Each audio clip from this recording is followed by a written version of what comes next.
Hello, my name is Kusharyaningsih Boedinono, PhD student at Binghamton University, and the title of my presentation is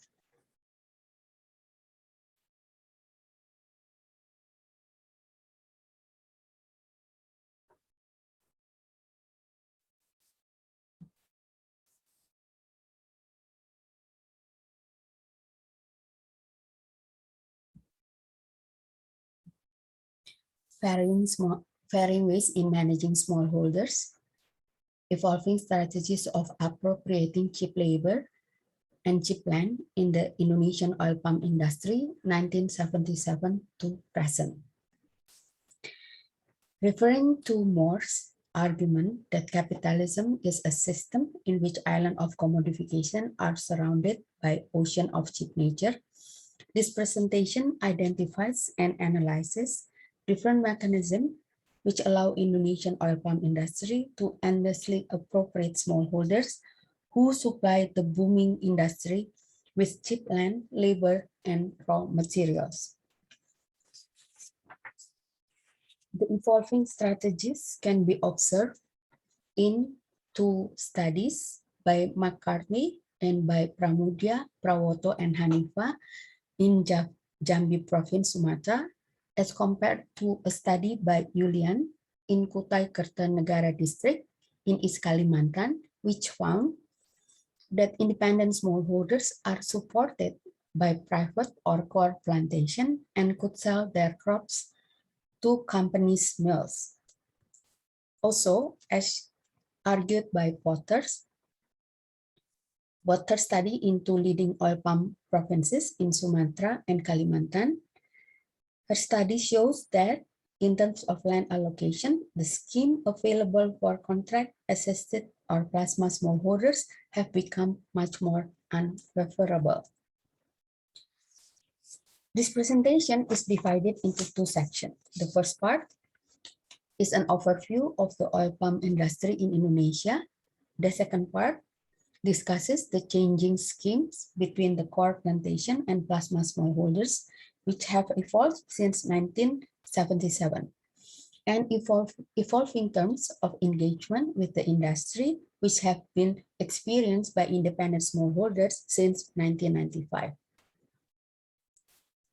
This is the map of Indonesia with its 5 largest islands: Sumatra, Kalimantan, or Indonesian part of Borneo, Java Island, Sulawesi or Celebes, and Papua, which is shared with Papua New Guinea.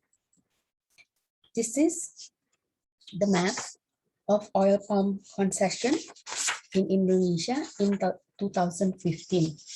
The red color marks the spread of oil palm plantation in 2015. This is a table of oil palm production in Asia, South America, and Africa.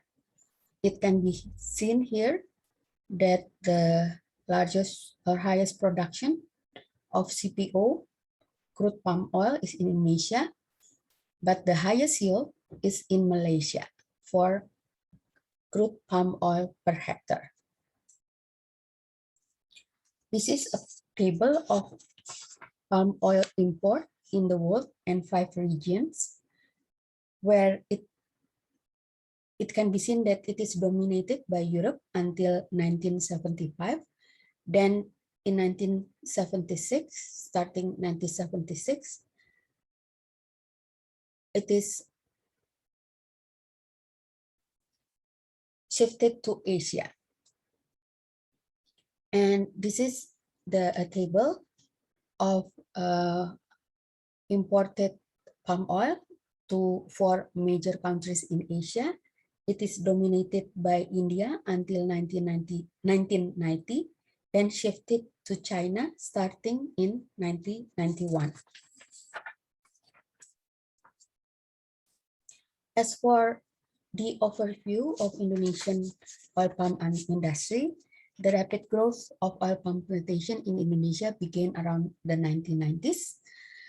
From roughly only 100 hectares in 1967, to approximately 10.5 million in 2013 and reached 14 million hectares in 2017. This is the distribution of oil palm plantation and smallholding in 7 leading oil palm provinces in Indonesia in 2013. The provinces are Riau, North Sumatra, Central Kalimantan, South Sumatra, West Kalimantan, East Kalimantan, and Jambi.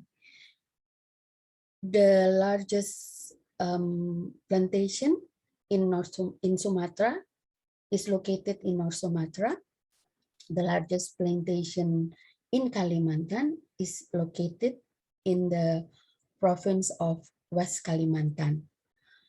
While for smallholders, the largest number of smallholders is in the province of Riau in Sumatra, and the largest number of smallholders is in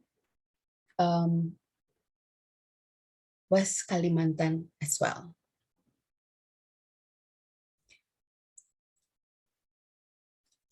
So the phenomenon of massive spread of oil palm industry is part of a trend that is growing in Southeast Asia, where in recent decades, the spectacular growth of the industry has contributed significant foreign exchange earning, as well as economic growth to a number of countries in the region. This is a summary of land concession for oil palm, rubber, and cassava between 2001 and 2013, and it can be seen here that the area for oil palm is the highest in Southeast Asia.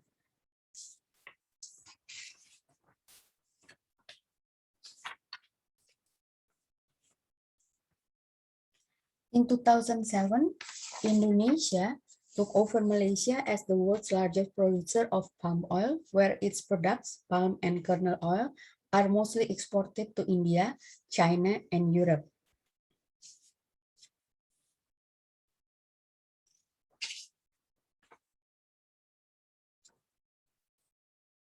From 2001 to 2011, the significant boom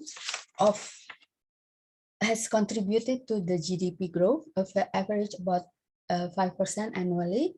From 1998 to 2014, palm oil production increased by almost 12% per year, and the share of palm oil export increased from 2% in 2000 to 9% by 2012. In January to August 2021, the export value of palm oil was in the first position.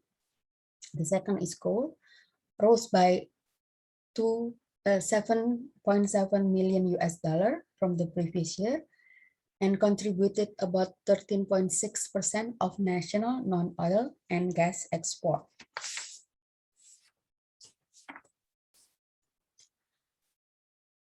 The strategic role of oil palm in achieving economic growth is due to the Indonesian comparative advantage in terms of labor and land costs. According to Corley and Tinker, oil palm is likely to demand a relatively high labor input, which can result in migration of the industry from high-wage producers to countries that can offer the right environment with lower wages. According to Potter, despite wage increases, Indonesia still has the lowest labor cost among the countries producing palm oil. The expansion of the industry was justified under the principle of the right to development as the world's largest producer of palm oil. Indonesian national policies are aimed at maintaining the country's competitive advantage.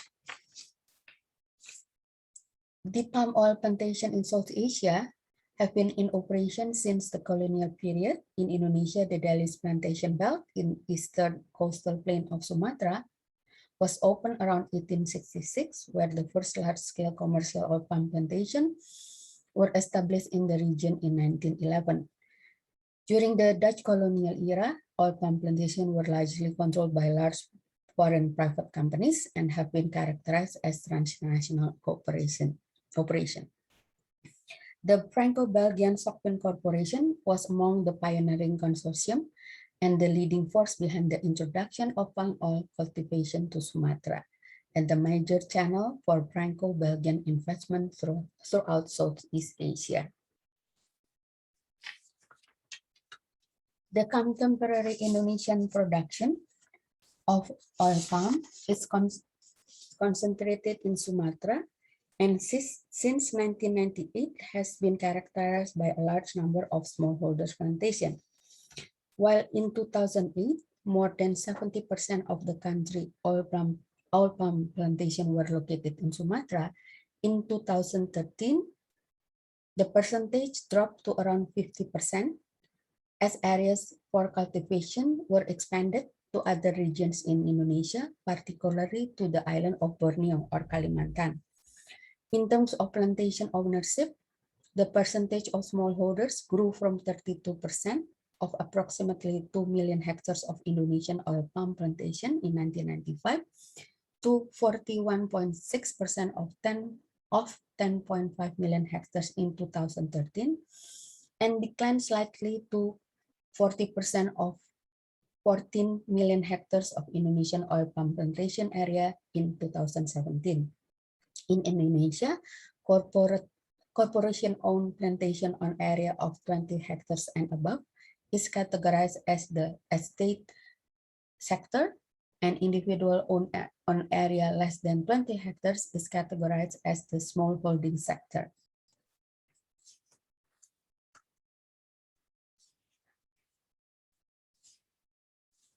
A comprehensive study of 10,000, a comprehensive study of 1,069 smallholders in various locations in Indonesia, published by IFC in 2013, which covers both plasma and independent smallholders, shows that the average holding of oil palm smallholders is between 2 and 3 hectares. According to Bayerly, he maintains that farm size and productivity will need to increase to provide competitive farms incomes in the rapidly growing economies of the region. According to Lee, if oil palm is the only crop, a minimum of 6 hectares is needed to ensure productivity and provide an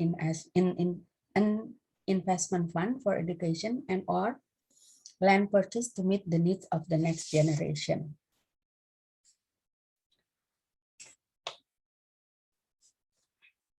The production gap between plantation and smallholders, particularly independent, was caused by smallholders' lack of access to high-quality seedlings, affordable fertilizer, loans, and technical advice. With good quality seeds, the productivity of large plantation can reach around 6 tons of CPO per hectare per year, while smallholder plantation can only reach 2 to 3 tons of CPO per hectare per year. In 2017, Sinarmas, one of the major players of Indonesian oil palm industry, began to use superior oil palm seeds where the productivity of its oil palm can reach 10 to 12 tons of CPO per hectare per year. Another problem related to the quality of the seed is with low quality, the time for harvesting become longer, up to 7 years, while high quality seed only need 4 to 5 years to be harvested.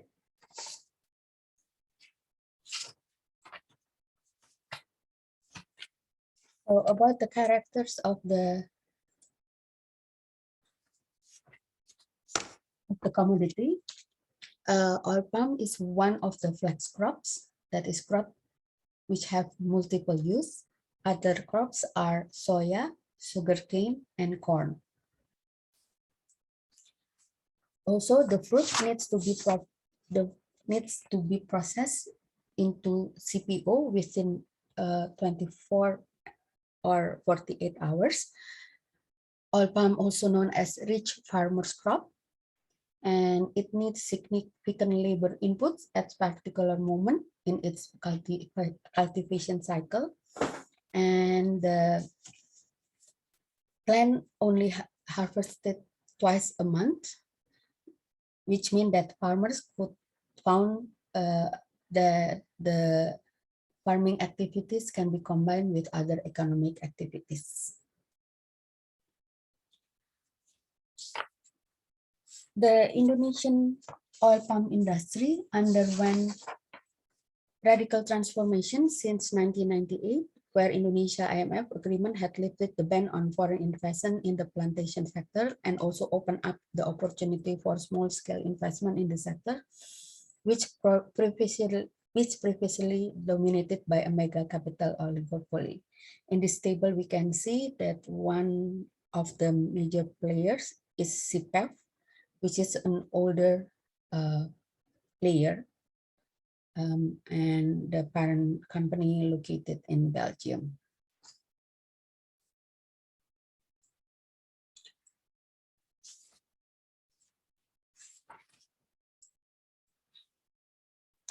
Moreover, the implementation of decentralized government in 2001 has further driven the rapid expansion of oil palm plantation in Indonesia, as the authority to issue permits had been transferred to the district level, as described by Nagata and Arai in their article. The era of reformasi and decentralization have resulted in the process of indigenization. That is where local agents have gained greater importance in the oil palm plantation sectors. The second part of the presentation discusses the changes in schemes between the core plantation and plasma smallholders, which have evolved since 1977.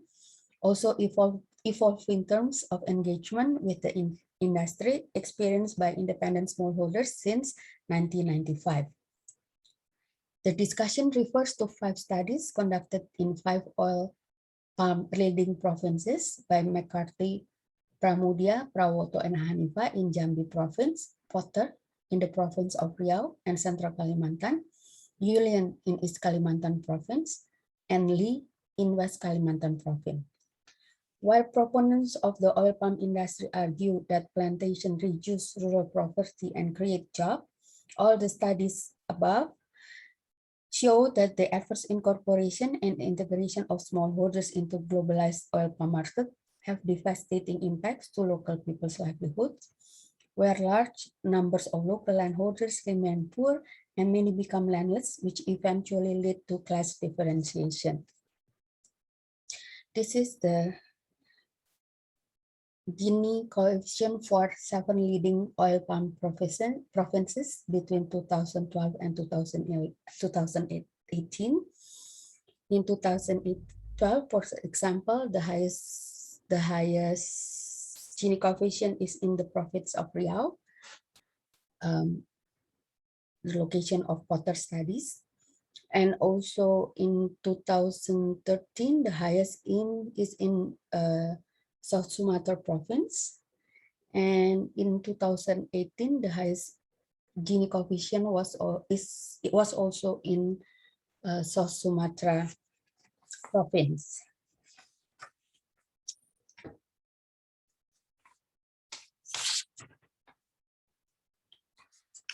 There are 2 methods of integration for smallholders into the oil palm value chains. The first one is defined as independent smallholders or independent estate, also defined as smallholders connected to a more open market for palm oil or no direct connection with a plantation.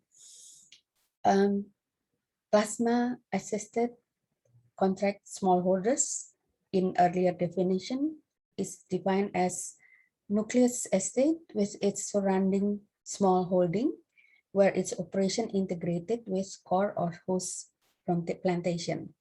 Another definition is a plasma smallholders, those who have a tight relationship with a host plantation to which they must repay their credit. In later periods, the definition for independent smallholders are individuals who independently develop oil palm palm plantation on privately owned land.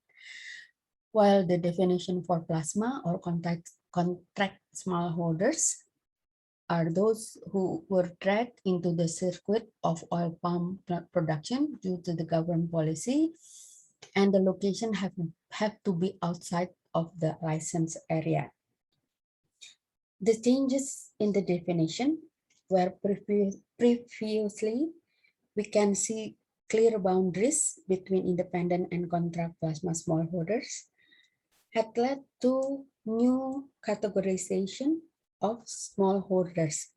Now, at least there are 5 types of oil palm smallholders in Indonesia based on a presentation in TRAPSI 2021 conference. The first 2 are partially independent smallholders. The type number 3 is fully independent smallholders, and type number 4 and 5 belongs to the core plantation and smallholder schemes.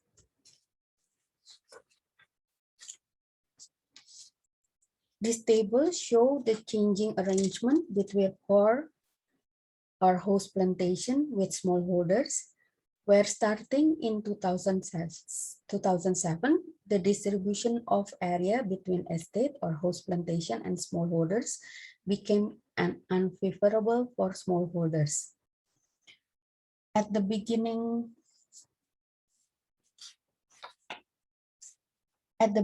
of the biofuel boom in 2006 and 2007, when prices for CPO export were high, companies had successfully lobbied the government to control 80% of their area, which only 20% go to smallholders, where the scheme is called partnership or kemitraan. These last 2 rows are partnership or kemitraan scheme.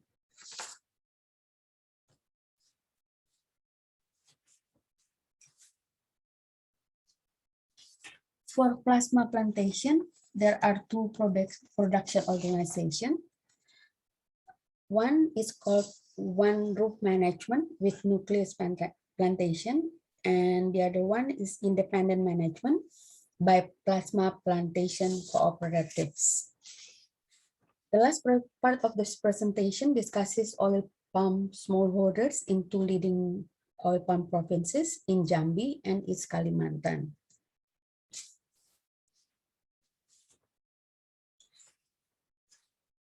In the province of Jambi, McCarthy carried fieldwork in 3 villages, which belong to a KKPS scheme.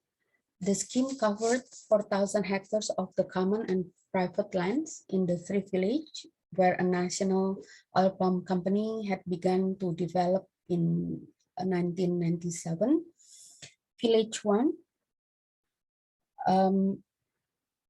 located along the major Trans-Sumatra Highway, hosts a KKPS scheme consisting of 689 hectares of plantation land and 1,908 hectares of plasma land.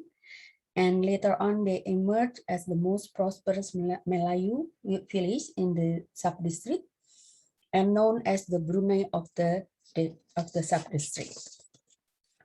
Village 2 has had a more mixed outcome compared to the village 1. In 2009, there were a number of elite prosperous farmers, while about 200 farmers falling into categories of poor landholders and or waiting farmers, with approximately 10% of villagers were without land.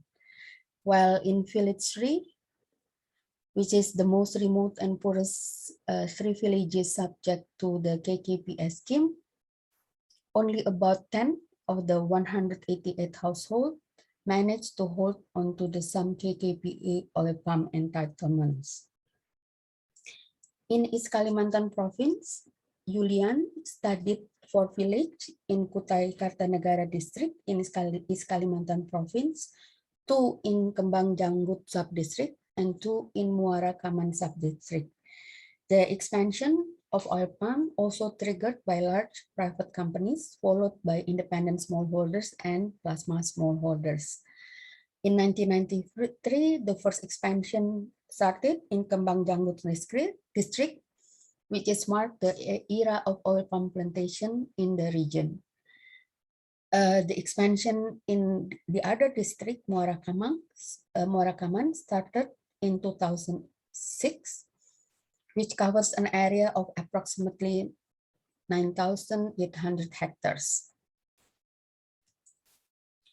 In Muara Kaman Ulu, up to 2008, the community rejected oil palm plantation developed by large company, but in 2010, the villagers agreed to develop plasma plantation with partnership with a company which has its cultivation rights in another village.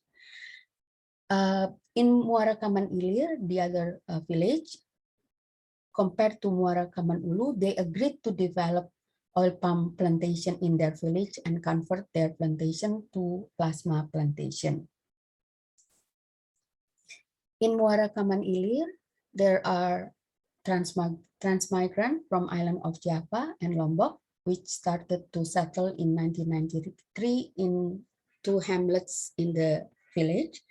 And there is 1 plasma cooperative with 1 roof management, Mitra Sawit Mandiri, which own 1,800 hectares with a total of 940 smallholders, where each smallholders or the head of a household got 2 hectares of land. In Muara Kaman Ilir, there are at least 2 problems related with the management of plasma plantation. First, related to undeveloped of the plant plasma plantation, and also the problem with profit sharing, where the villager who have plasma plantation only receive their regular payment ranging from $3 to $6 for each head of the household. In Muara Kaman Ulu, there is a cooperative, an independent plasma cooperative, with its plasma plantation land cover 500 hectares for 270 head of household. The difference here, the allocation of plantation land for members of the cooperative is varied based on the previous ownership of the land. And for MKU and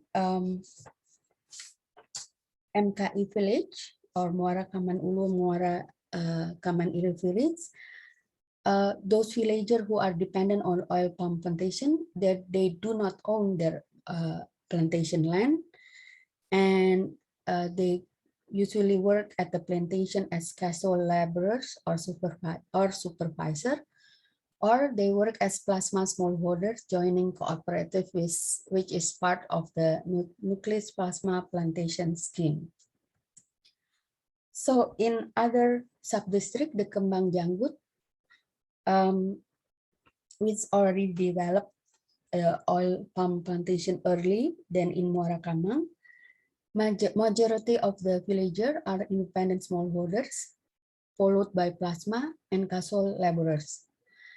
As the location of the two villages close to the forest area, they dependent on forest product as well as shifting cultivation. For the Long Beleh Halop village, which is firstly impacted by the expansion of oil of oil palm plantation in 1993, the village has been transitioning into a village where its livelihood system is completely dependent on oil palm plantation. While the other village, the Pulau Pinang, the villagers are relatively less dependent on oil palm plantation, as the Dayak Tanjung ethnic group, the community in the village, still maintaining their tradition in farming and gardening. For each village, the LBH or Long Belehalok and Pulau Pinang village, each of them own cooperatives with one roof management, and compared to plasma management in the other village in Muara Kaman, in Pulau Pinang and Long Belehalok village, the allocation of plasma plantation are varied, ranges from 2 hectares to more than 10 hectares.